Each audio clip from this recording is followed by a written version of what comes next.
창조되었기 때문이다. 인간은 복을 받기 위해, 복을 누리기 위해 세상에 존재한다. 그래서 본능적으로 복을 좋아하는 것이다.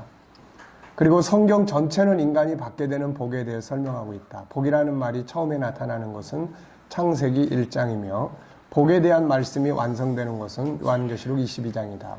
이처럼 성경 시작부터 끝까지 성경 전체는 인간이 받게 되는 복에 대해서 설명하고 있다. 자, 우선 첫째, 인간이 받은 가장 큰 복의 출발점은 생명의 복이죠. 생명의 복. 인간이 받은 가장 큰 복은 생명의 복이다.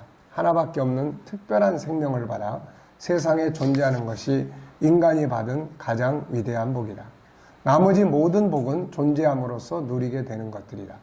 생명은 내가 원해서도 아니고 부모가 원해서도 아니다. 생명의 근원은 바로 하나님이다. 그래서 생명은 그분으로부터 받은 가장 위대한 선물이요, 인간이 받은 가장 큰 복이다. 그래서 생명의 근원에 대한 말씀입니다. 그 안에 생명이 있었다. 자, 그분이 주신 생명의 비밀 세 가지, 우리가 이건 다 살펴봤죠. 존재의 근원, 그래서 생명체가 세상에 오게 되는 이제 비밀, 존재의 근원, 하나님의 선택이죠. 그리고 선택하실 때는 이제 세 가지, 하나님의 사랑과 기뻐하심과 원하심. 자, 요거는 이제 우리가 다 잘 아는 내용이니까 넘어가겠습니다. 그래서 창조주의 선택의 이유는 이제 사랑, 기쁨, 필요. 네. 그 다음에 이제 창조의 과정입니다. 인간이 존귀한 두 번째 이유는 창조의 과정과 구성에 있죠. 흙으로만 만들어진 게 아니라 그 안에 하나님을 닮은 영이 있다는 거. 그래서 그 영혼 속에 들어있는 이제 보물들이 있는 거죠. 자, 그 다음에 이제 세 번째는 창조의 궁극적인 목적. 인간은 세 번째 가치는 존재의 궁극적인 목적이 있죠. 선택과 계획의 시작, 세상에 보내주셨고 하나님의 형상을 가지고. 세 번째는 이제 영원한 삶이죠. 네. 자, 이것은 잘 아는 내용이니까 넘어갑니다. 12페이지. 인간이 누리게 되는 세상의 복. 인간은 하나밖에 없는 생명, 그리고 영원히 존재하는 영원한 생명을 선물로 받았다. 그 영원한 생명을 가지고 세상에 왔다. 그리고 이 세상을 다스리고 누릴 수 있는 복을 받았다. 세상에 오되 무능력한 자, 종로로 타러 온 것이 아니라 세상을 다스리고 세상의 모든 것을 누릴 수 있는 복받은 자로 온 것이다. 세상에서 누리는 복이 뭡니까? 개인의 삶의 복, 가정의 복, 만물을 다스리는 복, 그리고 그 열매들을 얻고 나눌 수 있는 복이죠. 근데 인간이 범죄한 다음에는 이제 죄성이 들어와 있기 때문에 이제 죄성이 이런 복을 자꾸 이제 깨트리는 거죠. 그래서 우리가 그 죄성에서 이런 복을 지켜가는 것이 바로 우리들이 이제 해야 되는 일이죠. 세 번째, 인간이 누리게 될 영원한 복, 하늘의 복이죠. 자, 다윗의 감사의 노래. 다윗의 인간이 어떤 존재인지를 알게 되면 누구나 하나님 앞에 감사하지 않을 수 없다. 다음은 인간의 비밀을 알게 된 다윗이 하나님께 사람됨을 인하여 감사 찬송하는 시죠. 시편 8편. 인간이 무엇이간데 사람이 무엇이기에 주께서 그를 생각하시며 인자가 무엇이기에 주께서 그를 돌보시나이까. 영원한 감사의 노래. 다음의 말씀은 이 세상에서만 감사 찬송하는 게 아니라 하나님의 보좌 앞에서 영원토록 우리가 받을 복을 인하여 하나님을 찬송하게 될 것을 보여주고 있죠. 계시록 7장 9절. 이미 간 사람도 있지만 우리 모든 인간은 하나님의 보좌 앞에서 영원토록 우리에게 주신 기업을 인하여서 찬송하게 되죠. 다섯 번째, 우리의 삶이 얼마나 소중한가. 세상의 가치는 인간을 물질과 힘에 의해서 평가한다. 그래서 돈 없고 힘 없는 자들은 존귀한 가치를 잃어버리고 땅바닥에 짓밟히게 되고, 그러나 하나님은 위에서 소개한 세 가지 이유, 존재 배경, 창조 과정, 궁극적인 목적, 자기 목숨을 버릴 만큼 우리를 사랑하죠. 우리는 이 가치를 회복해서 이제 살아야 되는 거죠. 그리고 오늘의 삶을 소중하게 살아야 한다. 의미 있게, 보람과 가치 있게 살아야 한다. 그분이 우리를 이렇게 존귀하게 복받은 자로 만드셨는데 우리의 삶을 아무렇게나 살아서는 안 된다.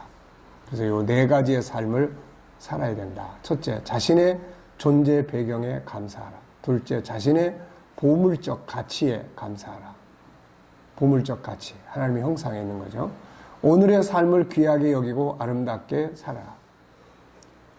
아름답게, 답자가 빠졌네요. 아름답게 살아라. 네 번째, 미래에 대한 소망을 가지고 살아라. 자, 어려운 건 없죠? 여러분들은 다 천재적이니까 어려운 건 없습니다. 자, 2장입니다. 이제 이런 복이 에덴 동산에서 이제 실현이 되죠.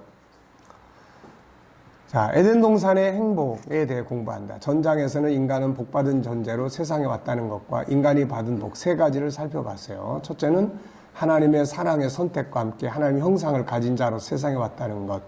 둘째는 세상의 종이 아니고 세상을 다스리고 누릴 수 있는 주인으로 왔다는 것. 세 번째는 이 세상의 복으로 끝나는 게 아니라 하늘의 영원한 복을 누리는 존재로 왔다는 거죠. 이 복을 처음 누리기 시작한 장소는 에덴 동산이었어요. 에덴 동산은 즐거움, 기쁨이라는 뜻을 가진 장소다. 기쁨의 낙원이죠. 에덴 동산의 삶을 이해하기 위해서는 먼저 하나님의 형상대로 지음받은 인간의 특성을 알아야 한다. 인간은 육체 안에 하나님을 닮은 영혼이 있고 그 안에는 하나님을 닮은 성품이 있는데 이게 5가지다. 물론 더 많지만 우리가 연구하고자 하는 대표적인 성품은 5가지죠. 이 성품이 바로 인간이 추구하는 본능이고 가치고 목표예요. 천국은 이 5가지 성품이 완성된 곳이죠. 그런데 에덴 동산은 이 5가지 성품이 최초로 실현된 곳이죠. 자, 유일성. 자, 하나님은 한 분이신데 그 성품을 우리에게 주셨어요. 이 안에는 3가지 특징이 들어있습니다. 첫째, 존귀함. 존귀하게 인정받고자 하는 본능이 들어있고 행복은 서로를 존중히 여길 때 얻어지는 결과예요. 그래서 존귀하게 여기는 능력을 키우는 게 중요하죠. 둘째, 모양의 다양성. 이 안에는 서로 다름의 특징, 각자가 가지고 있는 장점, 주인의식, 주도적인 삶의 본능, 리더십의 본능, 서로 협력하고 함께해야 할 파트너십의 본능이 들어있어요. 이런 능력을 키우는 거죠, 이게. 행복은 이 같은 특징들이 잘 지켜질 때 나타나게 되는 겁니다. 자, 세 번째, 재능의 다양성. 인간은 하나님을 닮은 존재예요. 하나님이 어떤 분인가? 만물을 창조한 전능하신 분이죠. 그래서 그분의 형상을 가진 우리 역시 만물을 다스릴 수 있는 능력을 가지고 있습니다. 하나님과의 관계를 가질 수 있는 영성재능, 만물을 이해하고 연구하고 다스릴 수 있는 지적 재능과 감성 재능. 이 재능을 가지고 하나님과 하나 되고 만물을 다스리게 되는 거죠. 자, 인격성. 인격성은 여호와라는 하나님의 이름에서 나온 특징입니다. 여호와라는 말은 스스로 계시는 자라는 뜻이죠. 독립적이고 스스로 생각하시고 자유하시며 소통하시는 자예요. 하나님은 이 성품을 사람에게 주셨고 이 성품을 가지고 세상을 설계하고 다스리고 소통하는 거죠. 그래서 이 성품 안에 또 3가지의 성품들이 들어있습니다. 생각의 기능. 자, 오래간만에 생각의 방법 한번. 네. 그 다음에 네, 과거를 버리고 익숙해진 거 버리고 새로운 것을 추구하라. 그 다음에 유기적 방법. 그 다음에 네, 다각적 방법. 그 다음에 네, 본질적인 거를 질문을 통해 찾아가는 거. 그 다음에 능동적인 방법. 그 다음에 영적인 방법. 네, 통합적인 방법. 그 뒤에 이제 브레인스토밍, 뭐 주제 받기, 게시탈트라든지 네, 이런 방법들이 있습니다. 어떻게 살아가면서 일하시면서 그런 방법들을 좀 좀 의도적으로 해본 일 있습니까? 생각을 좀 바꿔보자. 적으로 좀 보려고 많이 노력을 하는데 네. 이게 많이 해보질 않아서 그런지 막 많은 생각들이 생각나거나 그런 게 좀 어렵더라고요. 네. 안 해봐서 그런지 모르겠는데 다각적으로 보는 게 좀 네. 보고 싶은데 설교 본문을 정해놓고도 내가 지금 보고 있는 방법이 어디에 해당되는 건지 설교에 대한 정말 본문이라는 것이 다양하게 해석될 수 있잖아요. 오죽하면 이단들은 그 속에서 자기들의 이단성을 만들어내는데 해석을 할 수도 있습니다. 이단들은 미혹의 영도 역사하지만 이게 그런 논리를 만드는 사람들이 천재적이에요. 네. 그러니까 의도적으로 우리가 뭐 저 사람 마음에 안 든다 그러면 생각을 바꿔보는 이런 것들을 우리가 이제 자꾸 사용하는 게 중요하죠. 자, 자유의 기능입니다. 하나님이 자유하신 것처럼 하나님은 성품을 사람에게 주셨고 자유할 때 기쁘고 즐겁고 평안하고 행복하고 자유가 억압을 받으면 고통이 오고 아픈 마음이 오고 병들게 되죠. 자, 억압에서 치유하기 위한 10가지의 과정.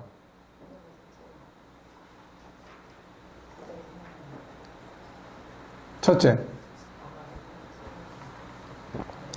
우선 정체를 알아야 된다. 이름. 둘째, 원인 분석. 분석할 때 1차, 2차, 3차.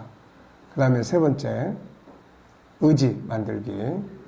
그래서 질문 3가지. 그 다음에 이제 목표 설정, 뭐 작은 실행 목표. 그 다음에 자원, 실행할 수 있는 자원. 그 다음에 이제 제거해야 될 장애 요인. 그 다음에 이제 실행 계획의 점검. 그리고 이제 수정 보완. 그리고 이제 장점, 잘하는 거를 강화시켜 주는 거. 뭐 이런 것들이죠. 그리고 목표 완성하고 나면은 새로운 비전 만들어라.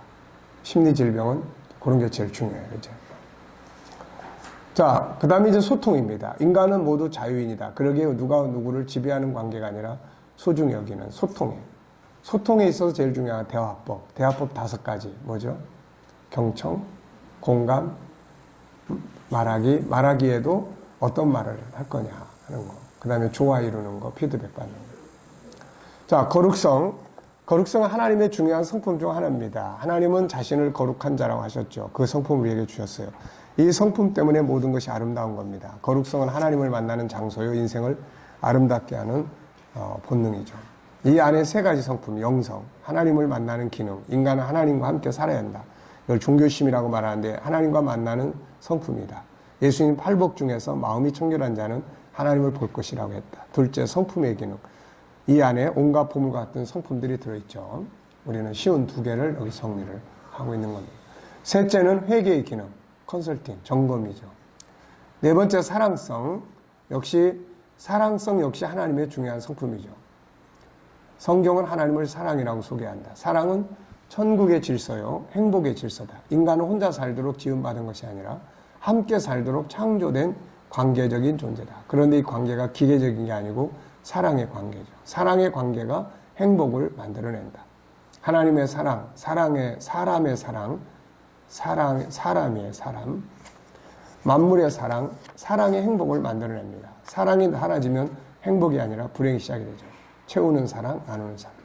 영원성, 하나님은 영원하신 존재다. 그런데 이 영원성의 본능을 인간에게 주셨다. 그래서 인간 속에는 영원을 사모하는 본능이 있죠. 영생의 소망, 천국의 소망. 이것은 오늘을 아름답게 만드는 중요한 성품이죠. 이 안에는 변화와 발전의 욕구, 생명과 삶에 대한 존중의 욕구, 행복의 욕구 등이 들어있다. 예, 글씨 틀린 게 많이 나오네요. 자, 그 다음에 2번째는 5가지 성품과 에덴 동산. 창세기 1장은 천지 창조와 함께 인간이 하나님의 형상대로 만들어지고 하나님이 모든 걸 다스리라고 하신 걸 소개한다. 창세기 2장에는 그들이 처음으로 살게 된 지구 안에 장소를 설명하고 있다. 에덴 동산. 자, 에덴은 즐거움, 기쁨이라는 뜻을 가진 장소다. 중요한 것은 에덴 동산은 인간이 처음으로 살았던 장소며 또 하나는 에덴 동산은 천국의 첫 번째 모형이다. 인간은 영원히 살게 될 존재다. 바로 하나님이 계신 천국에서 영원히 살게 된다. 그런데 이 세상에서 먼저 살아야 되죠. 그 이유는 생육번성을 통해서 천국 백성을 만들어 가기 위한 거죠. 천국은 생명이 탄생하지 않는 곳입니다. 그래서 하나님은 지구 안에 에덴 동산을 만들어 살게 하셨고 에덴 동산의 실물은 천국인데 이것을 보여주는 것이 계시록 21, 22장의 새하늘과 새 땅이다. 이 2곳은 모든 것이 비슷하다. 하나님과 함께 살고 아름다운 만물이 존재하며 강이 흐르고 생명나무가 있고 아름다운 보석들이 빛을 발하고 아픔과 죽음이 없고 특별히 5가지 성품이 실현된 곳이다. 단지 차이가 난다면 에덴 동산은 사라질 물질적인 곳이고 새하늘과 새 땅은 영원한 곳이다. 그래서 계시록 22장 5절에 보면은 그들이 세세토록 왕노릇한다. 영원토록. 그래서 이건 없어지는 곳이 아닙니다. 자, 5가지 성품의 실현. 에덴 동산은 인간 속에는 5가지 성품이 실현된 곳이에요. 유일성에 존귀함, 다름의 가치, 재능과 능력들이 사용되고 인격성에 생각, 자유, 소통이 이루어지고 거룩성에 하나님과 만남, 아름다운 성품들이 실현되고 사랑성에 서로를 존중히 여기고 배려하는 성품들이 실현되고 영원성에 생명의 가치 그리고 생명나무를 통해 천국을 소망하는 삶이 실현됩니다. 만물이 사람 앞에 순종하죠. 결국 창세기 1장 27절로 31절이 실현된 것입니다. 네. 아름다운 가정, 그 다음에 만물의 통치, 아름다운 열매, 하나님 보시기에 좋은 세상. 자, 세 번째 창조의 질서 실현. 만물이 움직이기 위해서는 질서, 곧 법이 있어야 한다. 법이 없으면 무질서하게 되죠. 하나님은 만물을 만드시고 그것들이 질서 있게 살도록 법을 만드셨죠. 에레미야 33장 25절에 보면 여호와께서 이와 같이 말씀하시니라. 내가 주야와 맺은 언약이 없다든지 천지의 법칙을 내가 정하지 아니하였다면 천지의 법칙이 있습니다. 만물 속에는 그들이 움직이는 법을 세우셨고 사람 속에는 만물을 다스리고 이끌어갈 수 있는 법을 담아주셨죠. 이것이 바로 5가지 성품입니다. 에덴 동산은 이 법이 실현되었어요. 사람 속에는 5가지 성품이 이루어졌고 만물 속에 있는 질서가 지켜집니다. 그래서 만물은 사람 앞에 순종을 했죠. 모든 것은 법의 주인이 세운 법대로 실행이 됐죠. 이 속에서 인간이 얻게 되는 열매는 바로 행복이었어요. 결과 인간은 행복했다. 이 상황을 이사야 51장 3절에서는 이렇게 표현했죠. 나 여호와가 시온의 모든 황폐한 곳들을 위로하여 그 사막을 에덴 같게 그 광야를 여호와의 동산 같게 하였나니 그 가운데 기뻐함과 즐거움과 감사함과 창화하는 소리가 있으리라. 행복의 요소는 4가지입니다. 기쁨, 즐거움, 감사함, 찬송. 에덴 동산의 삶은 행복했죠. 이걸 도표로 보면 다음과 같다. 우선 좋은 환경이 있었고 하나님과의 만남이 있었고 5가지 성품이 실현되었고 창조의 질서가 그대로 지켜졌고 만물이 순종하고 열매를 맺게 되죠. 그래서 행복. 세 번째, 완성될 천국과 5가지 성품. 이같이 행복한 에덴 동산의 삶은 창세기 3장의 마귀로 인하여 파괴되고 인간의 5가지 성품이 파괴되고 이 속에서 인간은 고통의 역사가 시작이 되죠. 그런데 감사한 것은 이 같은 고통의 세상은 심판을 받아 사라지고 다시금 완전한 행복의 세계가 온다는 거죠.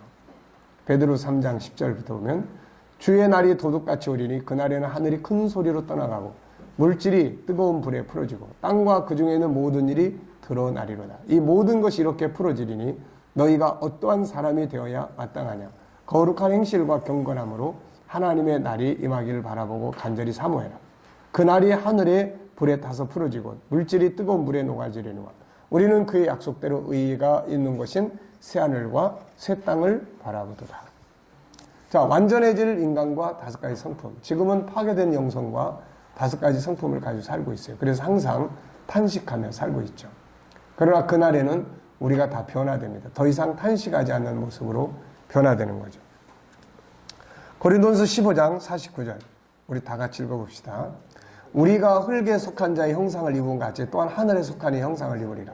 형제들아 내가 이것을 말하노니 혈과 육은 하나님 나라를 이어받을 수 없고 또한 썩는 것은 썩지 아니하는 것을 유업으로 받지 못하느니라. 보라 내가 너희에게 비밀을 말하노니 우리가 다 잠잘 것이 아니요 마지막 나팔에 순식간에 호련히 다 변화되리니 나팔 소리가 나매 죽은 자들이 썩지 아니할 것 다시 살고 우리도 변화되리라. 이 썩을 것이 반드시 썩지 아니할 것을 입겠고 이 죽을 것이 죽지 아니함을 입으리라. 네, 우리 시골 어른들이 이 욕 많이 했죠. 이 썩을 놈. 이 썩을 놈아, 썩을 놈아. 근데 그게 참 어떻게 알고 하신 말씀. 네. 지금은 썩는 것을 아니까. 네. 자, 에덴 동산의 실물이 이제 임하게 되죠. 지금은 에덴에서 추방돼서 파괴된 세상에 살고 있습니다. 그러니까 하나님이 주신 복도 있지만 죄성이 여기에 같이 있는 거예요. 그래서 죄성만 없으면은 부부 사이가 얼마나 행복해요. 근데 이 죄성이 끼어들어. 미워, 싫어, 말 안 들어, 기분 나빠, 모욕해, 막 다 죄성이에요, 다. 그래서 이제 에덴 동산의 실물, 새하늘과 새 땅이 임하게 되는 거죠. 다 같이 한번 읽어볼까요? 시작. 또 내가 새하늘과 새 땅을 보니 처음 하늘과 처음 땅이 없어졌고 바다도 다시 있지 않더라. 또 내가 봄에 거룩한 성새 예루살렘이 하나님께로부터 하늘에서 내려오니 그 준비한 것이 신부가 남편을 위하여 단장한 것 같더라.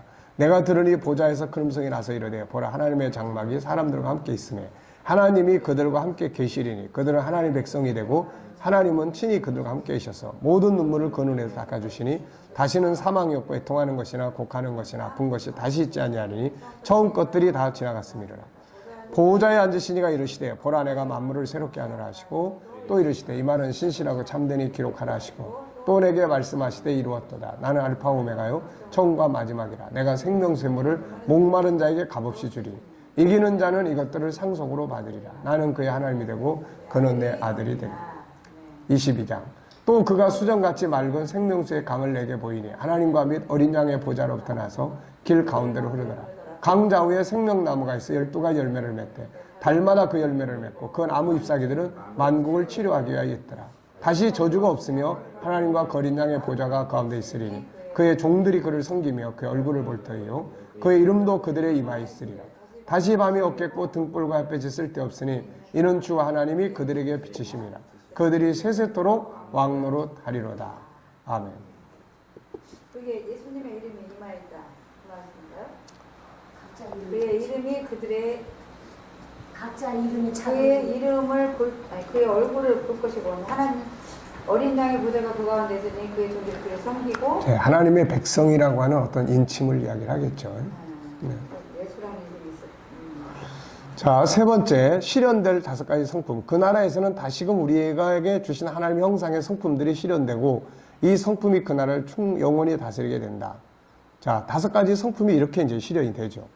우선 존귀함이 가득한 나라. 더 이상 개발이 필요 없는 완벽한 나라. 인간 재능 개발이 더 이상 필요 없죠. 그 다음에 인간의 생각과 꿈이 실현이 되죠. 영원한 자유가 있고 모두가 이제 소통이 돼. 이제 속이 시원해. 다 답답해서 못 살겠다. 천국에서도 답답해서 못 살겠다 그러면 그럼 이제 다 나와야지 거기서. 네. 거룩함의 아름다운 성품들이 실현돼 있고 하나님과 함께 살고 사랑의 질서가 완성되고 영원한 영생이 실현되고 가장 아름답고 이상적인 세상이 이제 실현된 것이죠. 네. 그래서 지금 우리가 5가지 성품은 이제 천국을 살아보는 연습이에요. 네, 살아보는 연습. 그러니까 처음에는 우리 안에 5가지 성품을 주었어. 이게 나타나니까 에덴이 돼. 창세기 3장에 죄가 들어오니까 파괴돼. 그래서 창세기 4장이 지옥 같은 세상이 시작이 되고, 그래서 하나님은 법을 줘, 이제 말씀으로. 이 성경 66권과 5가지 성품은 같은 거예요, 이게. 그래서 5가지 성품 안에다가 전 성경을 다 이렇게 분류를 해서 넣으면은 다 들어가요. 예, 그렇잖아요. 성경 66권의 법이 뭐예요? 거룩의 법, 사랑의 법, 천국 이야기, 영원한 법, 인간의 가치, 만물 다스리는 그런 능력, 이런 거 아닙니까, 다. 그러니까 5가지. 그리고 이제 이것이 완성된 곳이 천국이야. 그래서 우리한테 딱 맞기 때문에 행복한 거예요, 이게. 네. 그래서 이 땅에서 우리가 천국을 연습하며 사는 거는 5가지 성품을 연습하고 훈련하고 사는 거예요. 이거 살면은 뭐 안 죽는 건 아니지만은 평안하고 관계가 좋아지고 얻어지는 것도 많고 기쁘고 좋단 말이에요, 이거. 네. 우선 하나님의 이 G7 공부하고 여러분들한테 유익이 뭐예요?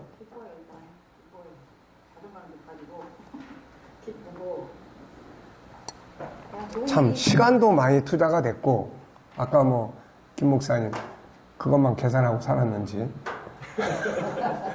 제가 기록을 다 해놔요. 네, 40개월 공부했다는데, 그러니까 이게 거기에 뭐 이제 쉬는 날도 있고 그랬으니까 한 4년 하는 건데 돈도 또 많이 썼죠.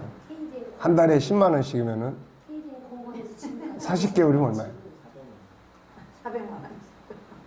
그거밖에 안 돼? 맞죠? 그래도 뭐 많이 쓴 거지. 네. 자, 어쨌든 간에 그렇게 공부하고 썼는데 뭐가 유익이에요, 이거? 다 아는데 말로 표현을 잘 못하겠어요. 뭐가 유익이죠? 김 목사님. 그 시야가 넓어졌죠. 시야가. 네, 시야가 엄청나게 넓어졌죠. 시야가 넓어져. 성경 보는 관점도 시야가 훨씬 넓어지기 때문에 음. 해석하는 다양성이 굉장히 많아졌고 중요한 거는 내 와이프가 이뻐 보이고 와이프가 예뻐. 구체적이시네. 결론이네. 그렇게 되면 제대로 배운 거예요. 결론이네. 나는 뭐 확신. 제대로 배운지는 잘 모르겠는데 어쨌든 확신. 어쨌든 우리 신 목사님은 어떻습니까? 이분은 보다 보통한 분이야. 도통하신 분이에요. 보통하신 분. 네. 네. 우리 임사모님 어떠세요? 행복한 거. 어떤 인간에 대해서 구체적으로 알게 됐어요. 네. 구체적으로 알게 된 것 같다. 근데 어디에서도 받을 수 없는 걸 받은 거예요. 그렇죠. 그러니까 왜 그러냐면 이게 그 토탈이 네. 그러니까 이 전인적인 모든 영역을 다 섭렵을 하셨잖아요. 네, 그렇지. 됐기 때문에 네. 좀 자신감이 그래서 생기고. 어디 가서도 이 조각조각으로 막 배울 수 없는 거를 한 도가니 안에 다 삶아가지고 고아놓은 거라 네. 완전히 통치야. 좀 힘들다 그러면은 어떤 이 책에서 이렇게 제가 그 부분을 찾아서 읽거나 아니면은 또 묵상하거나 네. 그러면 힘들어요. 그런 해답들이 또 있습니다. 네. 저는 잘 모르는데 우리 집사람이 설계가 좀 달라졌대요. 옛날. 엄청나네요. 소리가 달라졌다. 네. 그리고 처음 와서 설교 듣는 사람은 다 너무 놀라요. 이번에 그 서른석 장로님 교회 다녔던 분이 저기 여수로 포항으로 갔다가 오셨는데 자기 교회 안 가시고 우리 교회 오셨더라고요. 목사님이신데 우리 후원도 하시고 그 남편을 우리가 오랫동안 케어했는데 오후 예배에 제가 SQ 했거든요. 네. 너무 깜짝 놀라셨어요. 이런 말을 어떻게 할 수 있나. 근데 외부에서 듣는 사람들은 다 그런 말을 해요. 이번에도 합창단, 중창단이 왔거든요. 네. 그분들이 오후 이렇게 설교를 들었는데 또 강의식이니까 오후는 주로 이제 G7을 많이 하니까 너무 놀랍고 그런 여러 교인들이 이렇게 모여있는 중창단 외부인들은 다 알아요. 조금 아는 사람. 근데 그게 저는 이게 성경 정체성하고 G7에서 나오는 그게 아니겠는가. 네. 우리 사모님한테 물어볼까? 네, 듣고 싶어요. 듣고 싶어요. 듣고 싶어요. 사모님 해주셔야 돼요. 성질을 돌리려고 노력하고 있어요. 네? 하려고?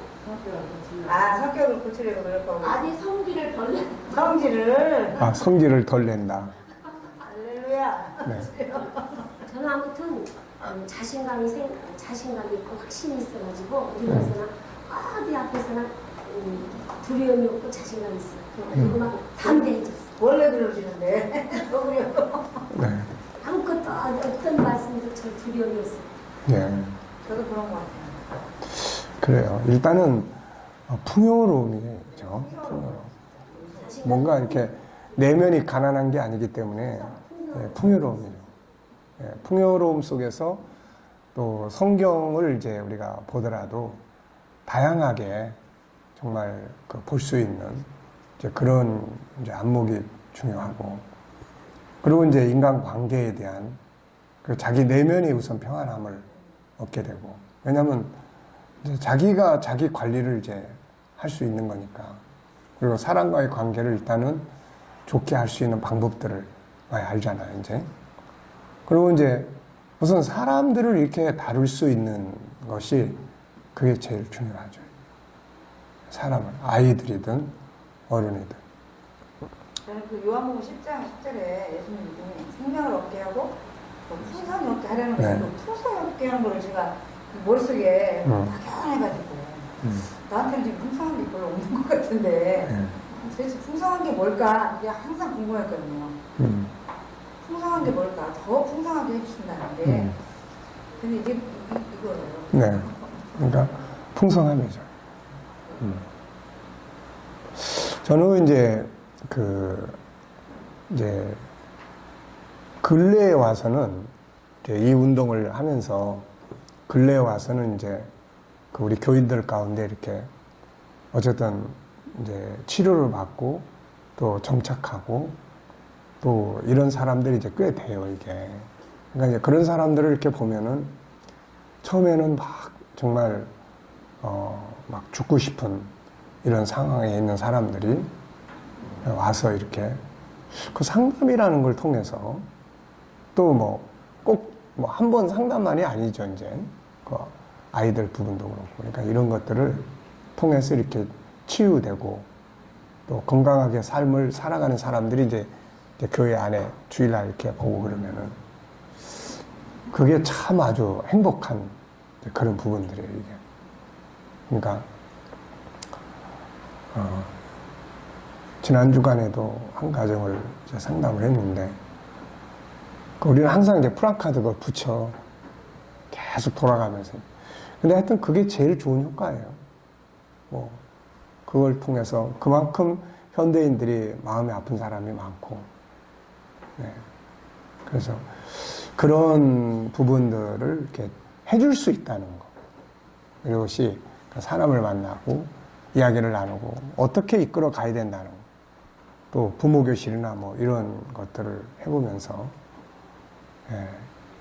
앞으로 아이들 목회를 어떻게 해야 되고 교회 학교를 어떻게 끌어가야 되고 이런 부분들이 굉장히 이제 뭐라 그럴까 이제 이렇게 만들어질 수 있는 거예요. 이게 사실 우리가 세상에 가서 학문을 공부를 한다면은 이게 뭐 교육학을 해도 다 알 수 없는 거. 일부분이죠. 심리학 공부를 해도 일부분인 거. 네. 그러니까 뭘 해도 일부분인데 하나님의 형상이라는 그러니까 이걸 바탕으로 한 교육학이 만들어질 때 훨씬 더 쉽게 누구나 다 할 수 있는 거니까. 그래서 풍요로움이 G7의 장점인 것 같아요. 그래서 우리 목회자들이 이게 뭐 단순히 자격증 반이 아니라 마음먹고 우리가 이제 이거 그러니까 4년 한 거잖아요. 4년. 그러니까 한 3년 반 이렇게 되는 거니까 그 기간 동안을 좀 참고 좀 제대로 이렇게 꾸준히 공부하고 그러면은 되는데 우리 목회자들이 너무 급해. 바쁘고 또 쓸데없는 일에 바쁘는 거. 맨날 교단 가르느라고 바빠 다. 그리고 가수들 뭐 다 자기들끼리 옳다 뭐 그러다 해서 뭐 그런 거 하느라고 막 돈 쓰고 바쁘고 이런 거 연구하는 데도 바빠야 되는데 이런 거 연구하고 공부하는 데는 안 나타나고 다. 그렇죠. 그러니까 목회의 자신감에 결국은 이게 이제 뭐 목회는 사람을 다스리는 거, 사람을 다루는 거고 사람을 불러 모으는 거고 하는 건데 그 내가 엊그저께 우리 교인들한테 그랬어요. 우리 그렇게 지난 주일날인가도 이제 추석 전 주일날 오후 예배 마치고 다 이제 전도하러 나갔어요. 한 달에 이제 한 주간은 다 전도하러 가는 날이니까. 가서 뭐 욕도 먹고 쫓겨나기도 하고 막 그랬더라고요. 그래도 한 사람도 안 왔어요. 근데 이제 지난 주간에 전화가 와가지고 이제 한 엄마, 근데 딸이 엄마 때문에 전화가 왔어요. 그래가지고 이제 와서 상담을 하고 어제 주일날 이제 와서 이제 등록을 하기로 했는데 안 왔더라고. 그래가지고 이제 이번 주간에 또 상담한다고 그랬으니까 또 지켜봐야 되는데. 이게 지금 모녀 왔었는데. 그랬어요? 네. 근데 저기 사람이 정상적으로 보이는데. 모녀 딸이 몇 살쯤 보여요? 조그만 애기들이 있어요. 애기방, 그는 애기방에서 애기들이고, 응. 엄마는 빗줄 안 쓰고. 그러면 그분들인가 보다. 그 딸은 30 몇 살쯤 됐을 거고, 애가 3살 뭐 이렇게 됐다고 그러시니까. 예. 그래가지고, 이제, 그래서 내가, 여러분 나가서 전도했는데도 한 사람도 안 오고, 나는 앉아서, 가만히 앉아있는데도 와서 교회 오겠다고 찾아오고. 네. 그러니까, 어떤 이제 그런 부분들, 앞으로 이제 내년부터는 더 이제 교회 학교를 강화시켜 나가면은 아마 이제 더 많이 사람들이 이제 오게 될 거예요. 그러니까 어떤 그 목회에 대한 이제 폭이 굉장히 이제, 예. 그래서 디모데후서 3장 15절로 17절 이게 아주, 예. 구원에 이르는 복음의 본질을 다루는, 우리한테 이게 있다는 게 이게 엄청나게 감사한 거고, 이게 있어야 이제 이것도 빛을 발할 수 있는 거예요. 네, 그러니까 항상 성경도 먼저 복음을 말하고 그 다음에 삶을 말하는 거니까. 그래서 복음을 먼저 알게 하시고 그 다음에 이제 이거를 우리가 이제 사용할 수 있도록. 그러니까 이제 뭐 제일 중요한 건 그런 것 같아요. 얼마나 이 속에 우리가 들어가 있느냐예요. 저는 이제 항상 이 속에 들어가 있으니까, 항상 그 속에 들어가서 있으니까 이걸 어떻게 목회에다가 옮겨갈 거냐, 이걸 어떻게 심을 거냐, 이걸 어떻게 아이들에게 만들어 갈 거냐. 그래서 이제 그런 부분들을 이제, 그러니까 이제 목회의 풍성함이고, 이것만 있으면은 이제 뭐 가정교회를 하든 뭐 작은 교회를 하든 뭘 하든 간에 이제 할 수 있는 이제 이런 게 되죠. 예. 자, 어쨌든 이제 바로 그런 부분들이에요. 그래서 5가지 성품, 망가진 이게 나타나니까 에덴이 됐고, 그 다음에 이게 망가지면서 창세기 4장에 지옥 같은 세상이 됐고, 그래서 하나님이 이제 문서로 된 이제 법을 준 건데, 이게 5가지 성품의 법이에요, 이게. 그리고 이제 이게 완성된 곳이 이제 천국이에요, 이게. 그래서 천국은 특별한 곳이 아니라 하나님의 성품이 실현된 곳이에요, 천국은. 그러니까 하나님의 성품이 우리 안에 있으니까 우리 안에 있는 성품이 실현된 거예요. 그 이 땅에서 5가지 성품은 이걸 훈련하고 살아가고 한다는 것은 뭐예요, 이제? 천국을 연습하는 거죠, 이게. 그래서 교회 공동체도, 가정도, 직장도, 사회도, 뭐든지 다 이 개념만 바르게 가지면은, 발전할 수 있고, 좋아질 수 있고, 그런 거죠. 자, 우리의 사명입니다, 이제. 중요한 건 뭔가? 지금 우리가 살고 있는 세상은 에덴 동산도 아니며, 새하늘 새 땅도 아니다. 죄와 고통이 왕노릇하고 있는 곳이며, 그러나 여기서 우리가 살아가야 될 방향성은 이제 충분히 다 나와 있죠. 우리가 살아가야 될 방향성은 5가지 성품이에요. 심리학자들이 말하는 자기 실현이죠. 그래서 자기를 살아가는 것, 5가지 성품. 이것이 천국의 법이에요. 세상이 악해져 있다 해도 인간이 사모하고 꿈꾸는 삶은 5가지 성품의 삶이에요. 세상이 인성교육을 말하고 재능을 개발하고 성실과 진실을 말하고 더 좋은 세상을 만들기 위해 애쓰는 것이 뭐냐? 결국 5가지 성품을 사는 세상을 만들자는 이야기예요. 인간은 에덴 동산을 잃어버렸을 뿐 아니라 자기 안에 있는 참 자기의 성품도 다 잃어버렸어요. 이런 세상에서 그리스도인들의 사명이 뭔가? 하나님의 성품인 5가지 성품을 살아가는 일이에요. 그래서 항상 이 속에, 그래서 최소한 우리가 늘 묵상해야 될 것이 이 5가지 성품 속에 들어있는 조그만 것.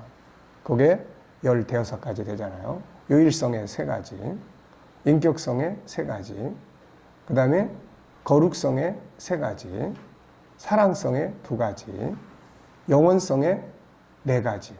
예.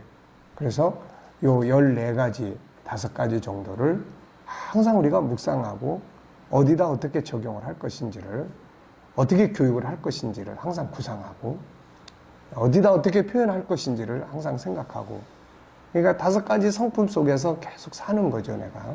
네. 자, 세상은 이것을 보고 하나님을 찾아갈 수가 있죠. 그래서 빌립이 예수님한테 우리에게 아버지를 보여주소서 그랬을 때 예수님은 나를 본 자는 아버지를 본 것이다 라고 이야기를 하시죠. 예수님의 그 육체를 입은 겉껍데기만을 말하는 게 아니에요. 그분의 내면의 세계, 그분의 내면의 세계가 나타난 것이 그분의 삶이에요. 그분의 하시는 일. 그래서 그분의 삶과 하시는 일을 통해서 그분을 알게 되고 그걸 통해서 하나님을 알게 되는 거죠. 예수님은 세상에 오셔서 하나님의 형상을 살았죠. 이걸 통해서 그는 하나님을 세상에 보여준 겁니다. 우리가 해야 할 일이 바로 이거죠. 하나님의 형상인 영혼 속에 들어있는 5가지 성품을 회복하고 개발하고 훈련해서 이것을 살아야 합니다. 그리고 이것을 통해서 5가지 성품의 본체이신 하나님을 증거할 수 있어야 하는 거죠.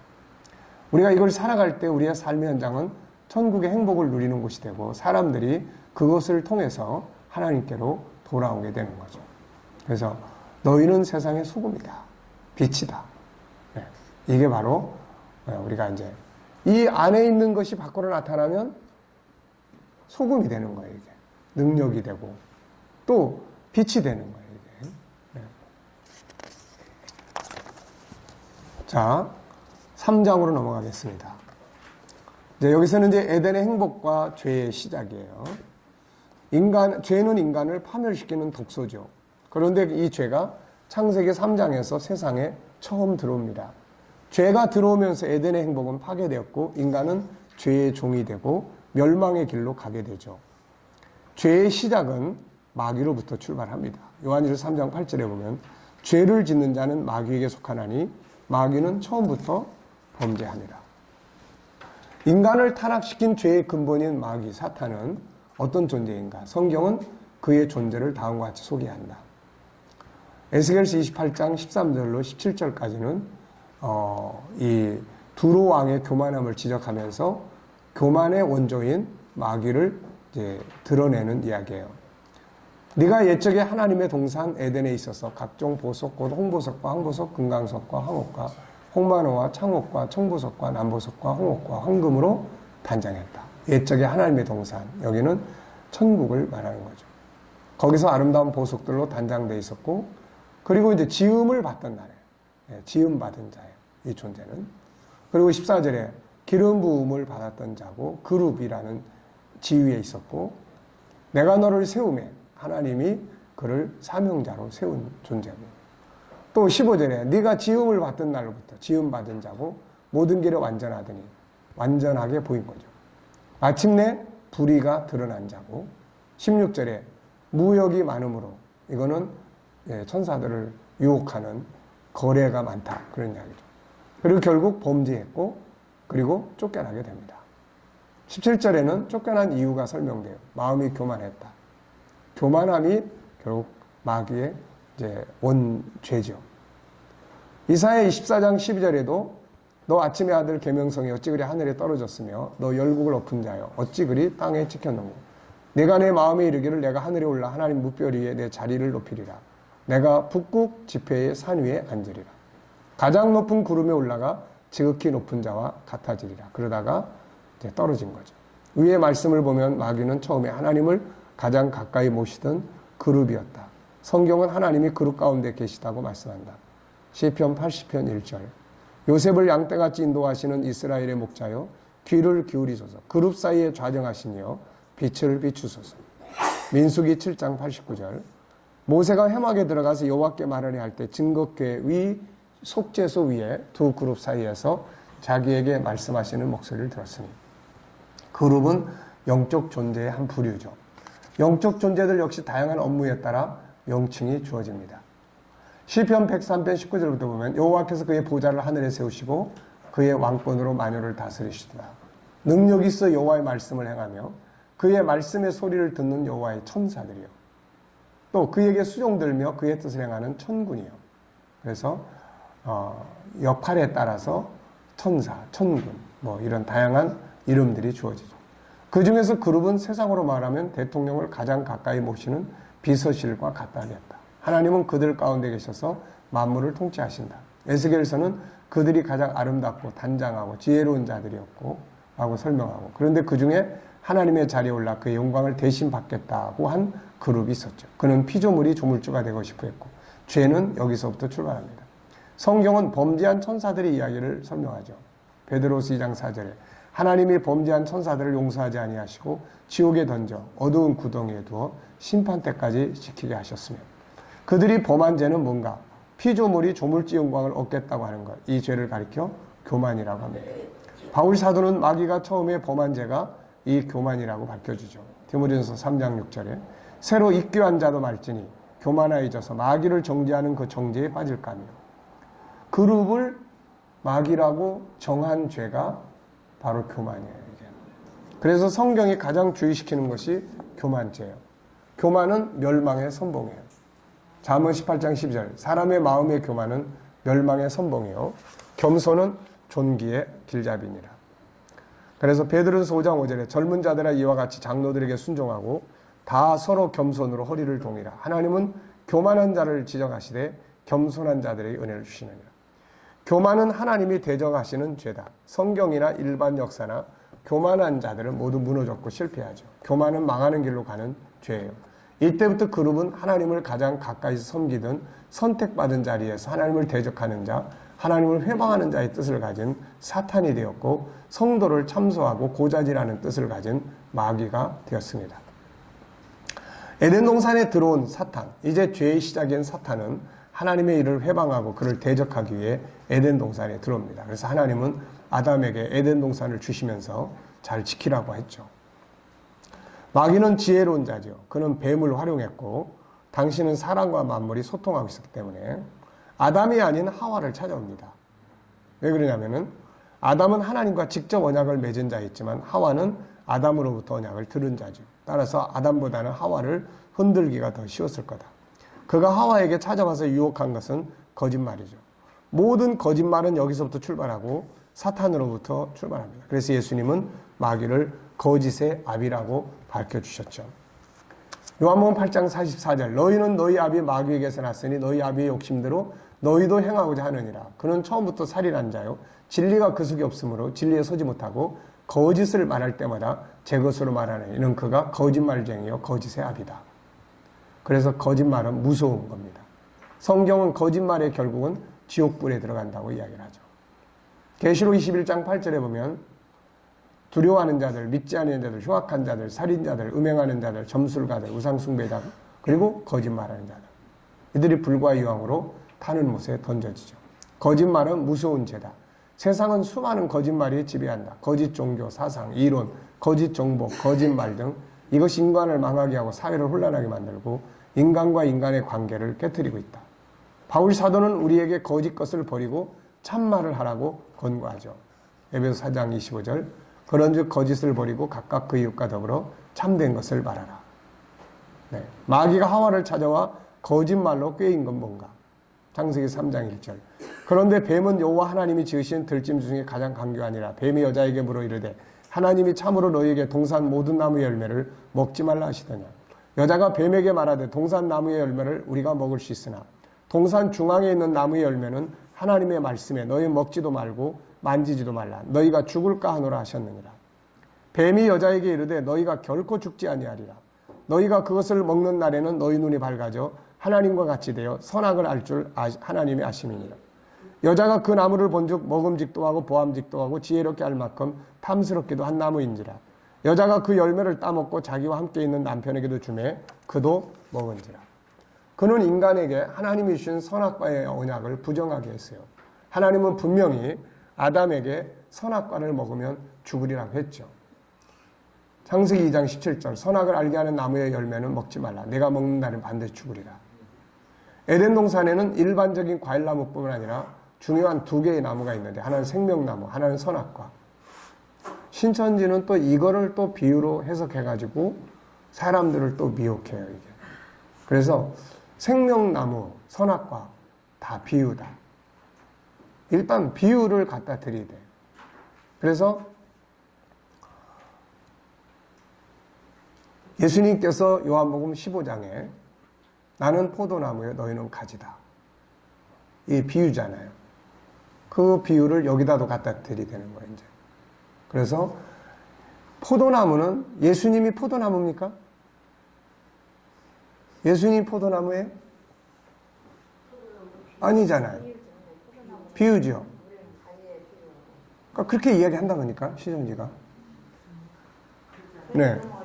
그러니까 여기서 말하는 포도나무는 비유입니다. 네. 바로 예수님. 예수님에게서 뭐가 나오죠?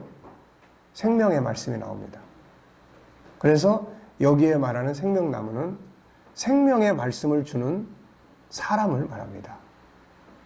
그리고 선악과는 죽게 만드는 쓴물을 내놓는 지도자들을 말합니다. 자, 예수님 당시에는 생명의 말씀이 누구에게서 나왔죠? 예수님. 쓴물은 누구에게서 나왔죠? 바리새인 사두개인들. 그러면은 자, 이제 여기에서 이제 이 사람들이 마태복음 24장에 로마가 예루살렘 무너뜨리는 것을 이방 사상, 타락한 사상으로 해석을 해요. 다 비유로. 타락한 사상이 교회 안에 들어왔어요. 자, 그럼 교회 안에 들어와 있는데 교회 안을 지금 다 더럽히고 있어요. 그러면 교회 기존 지도자들에는 지금 쓴물이 나옵니까? 생명의 말씀이 나옵니까? 다 쓴물이 나오는 거예요. 그러면 그 나무 아래서 그 물을 받아 먹으면 살아요, 죽어요? 죽습니다. 그래서 빨리 그 성악을 알게 하는 그 죽게 만드는 말을 전달받는 그 나무, 그 사람으로부터 빨리 떠나야 됩니다.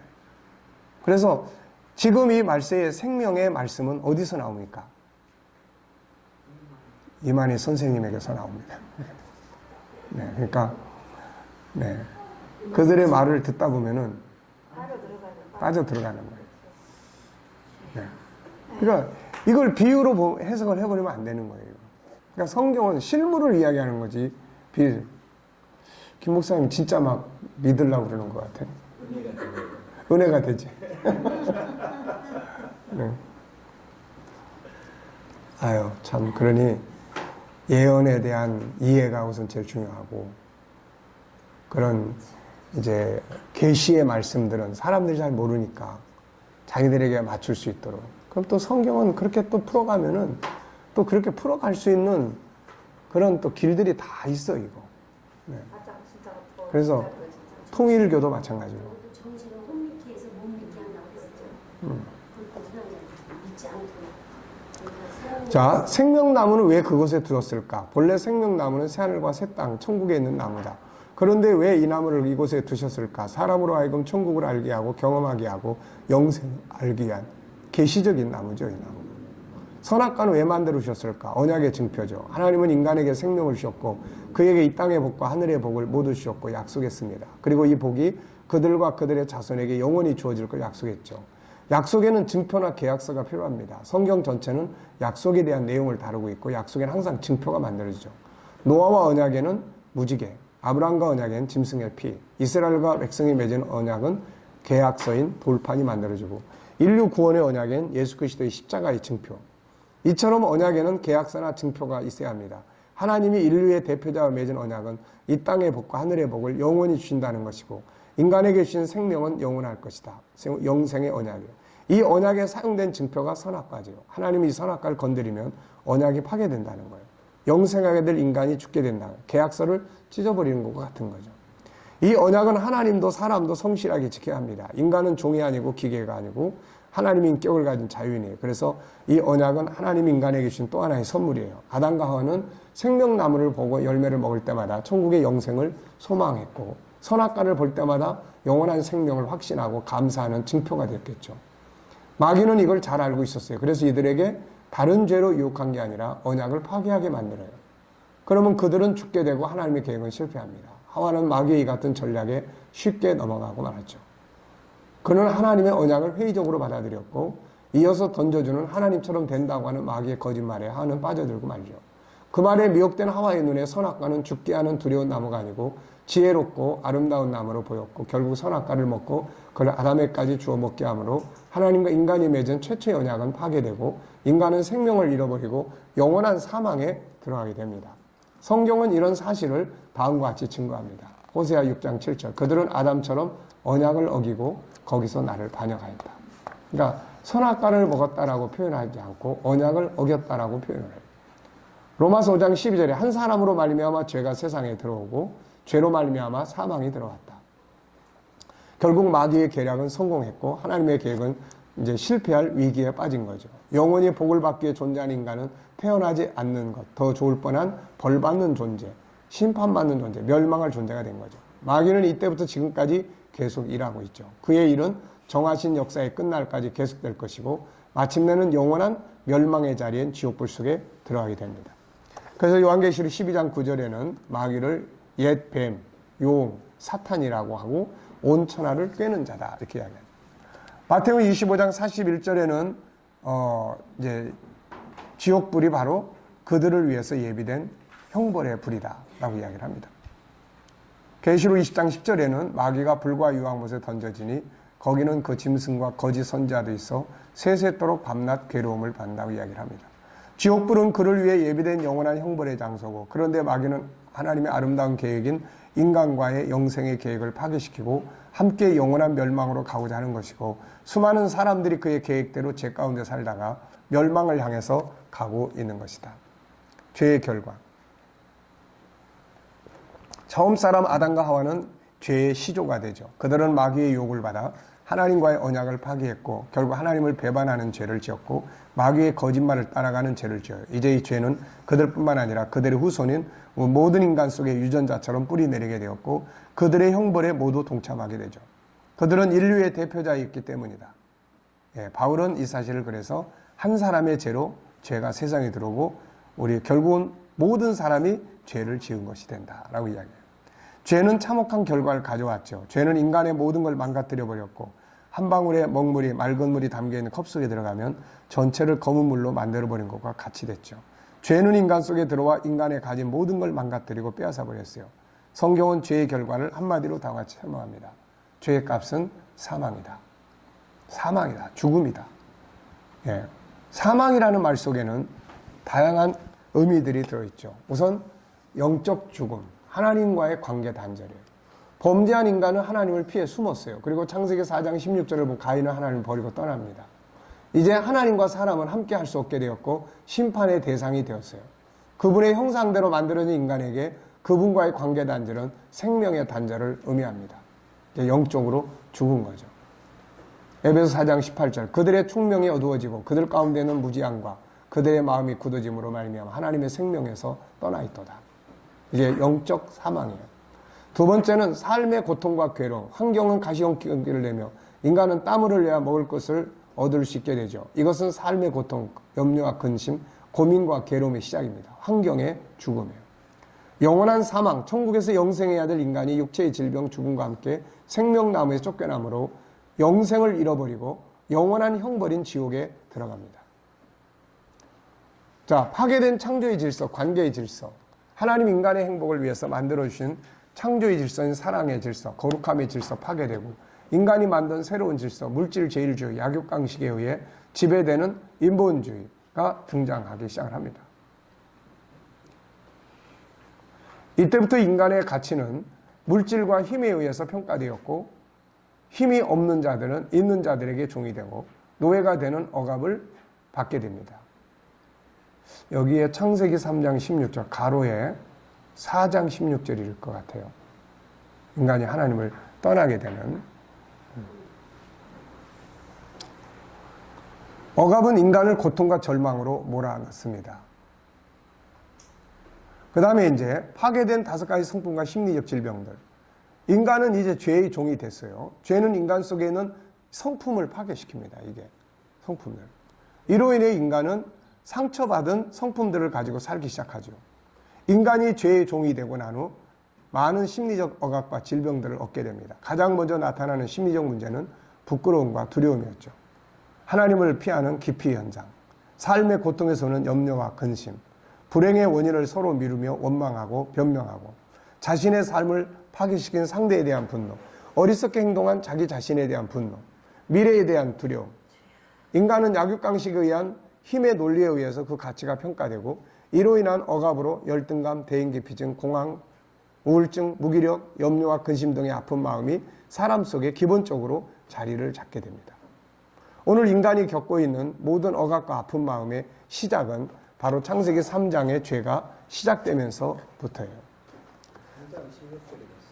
3장 16절이 맞아요? 3장 16절이 뭐라고? 하나님을 떠나는 가인의 하나님을 떠나게 3장 16절, 4장 16절은 다시 신분주의였습니다.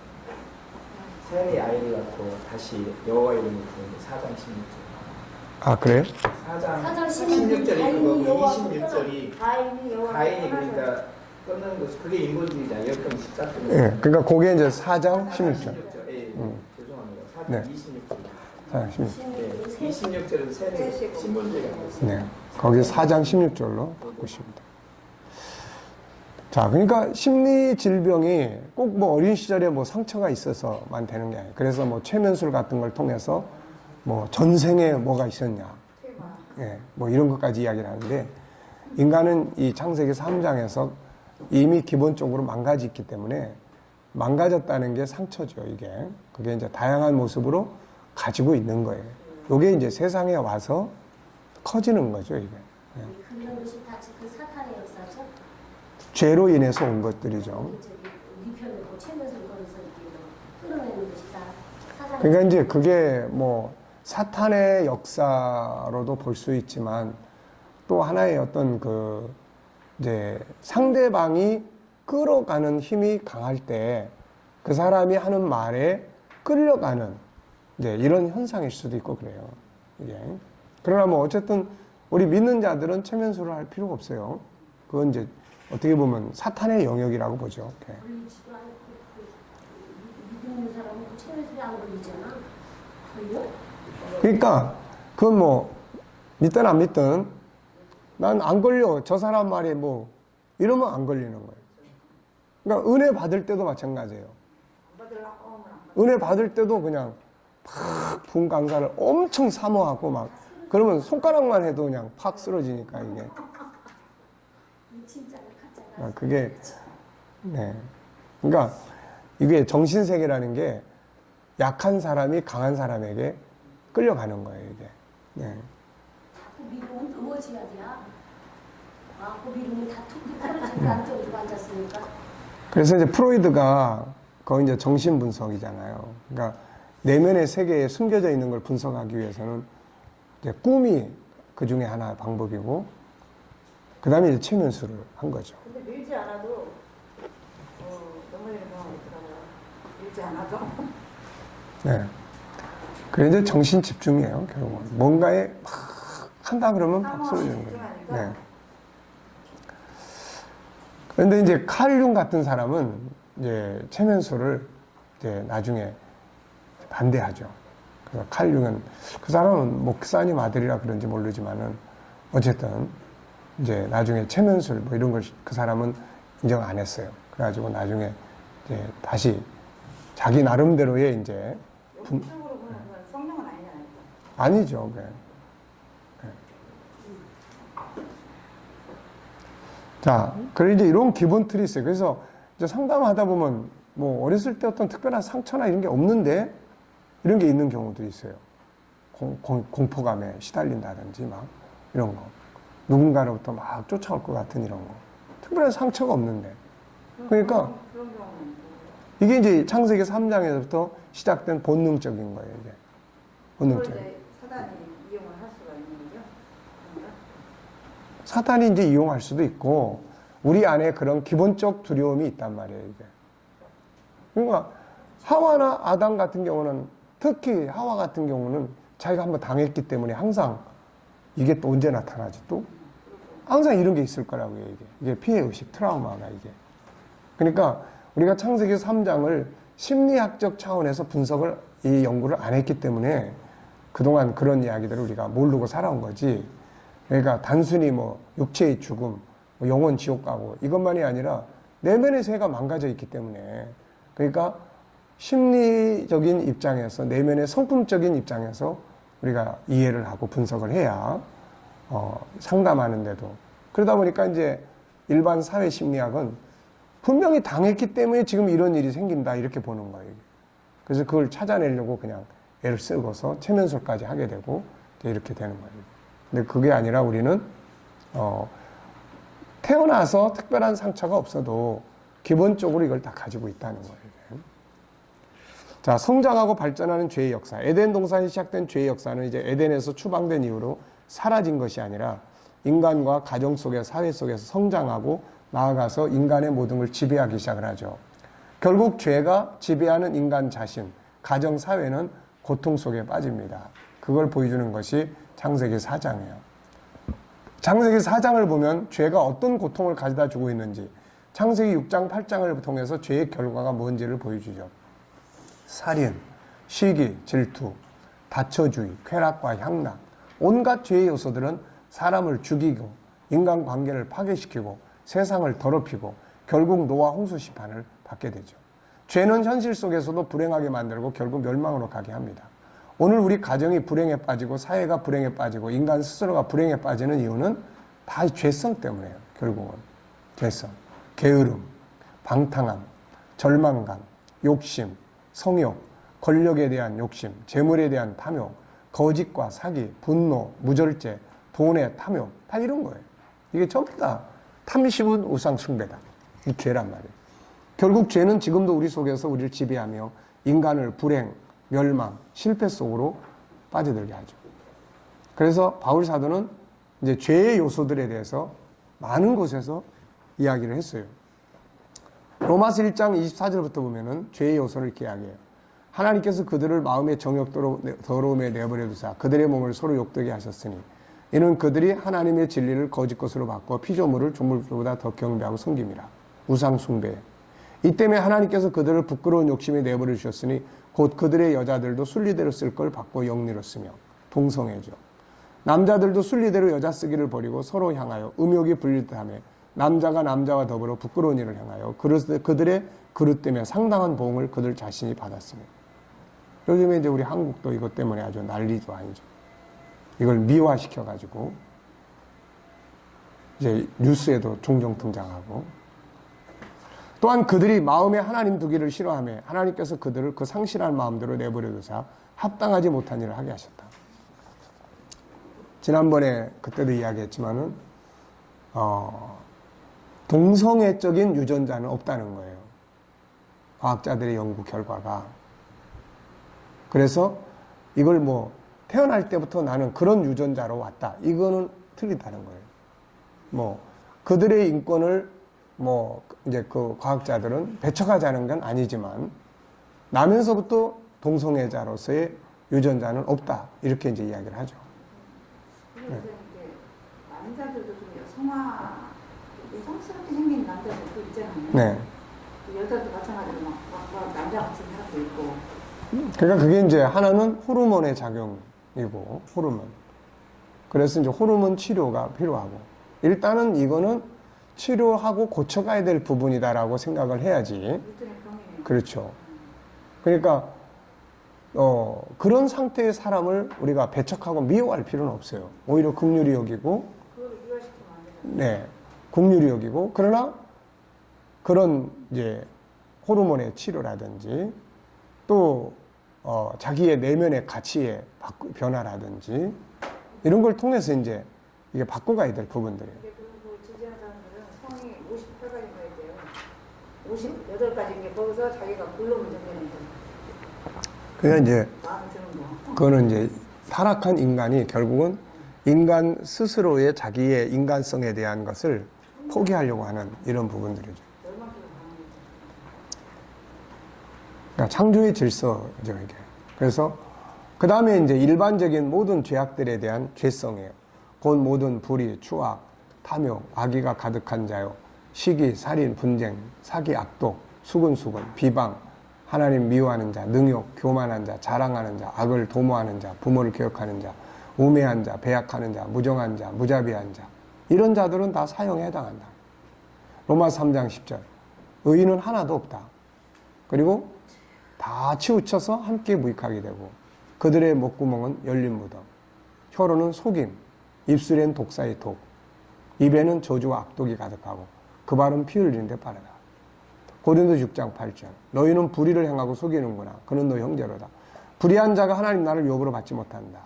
음행, 우상숭배, 간음, 탐색, 남색, 도적, 탐욕, 술취함, 모욕, 속여 빼앗는 것, 갈라디아 5장에서는 또 음행, 더러운 것, 호색, 우상숭배, 주술, 원수 믿는 것, 분쟁, 시기, 분냄, 당짓는 것, 분열, 이단, 투기, 술취함, 방탕함, 또 그와 같은 것들 다. 디모데후 3장 1절. 사람들이 자기 사랑해, 이기주의, 돈을 사랑해, 자랑하며, 교만하며, 비방하며, 부모를 거역하며, 감사하지 않고, 거룩하지 않고, 무정하고, 원통함 풀지 않고, 모함하며, 절제하지 못하며, 싸나우며, 선한 것을 좋아하지 아니하며, 배신하며, 조급하며, 자만하며, 쾌락 사랑을 하나님 사랑보다 더하며, 형식주의. 다 죄예요, 이게 다. 죄성. 결국 이런 죄들이 인간을 파멸시키고 마음과 육체를 병들게 하고 인간관계를 파괴시켜 불행하게 만들고 성공에서 추락하게 만들고 멸망으로 들어가게 하는 거죠. 자, 그럼 우리가 해야 될 일이 뭔가? 그렇다면은 우리가 해야 될 일은 두 가지인데, 하나는 죄에서 구원을 받아야 돼. 죄의 구렁텅이에서. 그래서 하나는 죄 사함을 받는 거예요. 죄 사함. 죄 사함, 죄 용서를 받는 거예요. 이게 이제 행위로가 아니고 믿음으로 의롭게 되는 거예요. 또 하나는 이제 죄와 싸워야 돼. 죄와 싸워야 돼. 그냥 죄에 끌려가면 안 되는 거예요. 그냥 죄에 끌려가면 안 돼. 죄와 싸우는 거예요. 죄 사함 받은 것으로 그쳐서는 안 되고, 죄 사함은 법적인 은혜예요. 우리를 다시 하나님의 자녀로 인정받게 하고 영원한 형벌 지옥에서 구원받게 하는 은혜의 법이죠. 은혜의 법으로 구원받았다고 해서 현실에서 아무렇게 산다면 안 돼요, 이거. 그래서 히브리서 12장 4절에는 죄와 싸워라. 너희가 아직 피 흘리기까지는 안 싸웠다는 거예요. 네.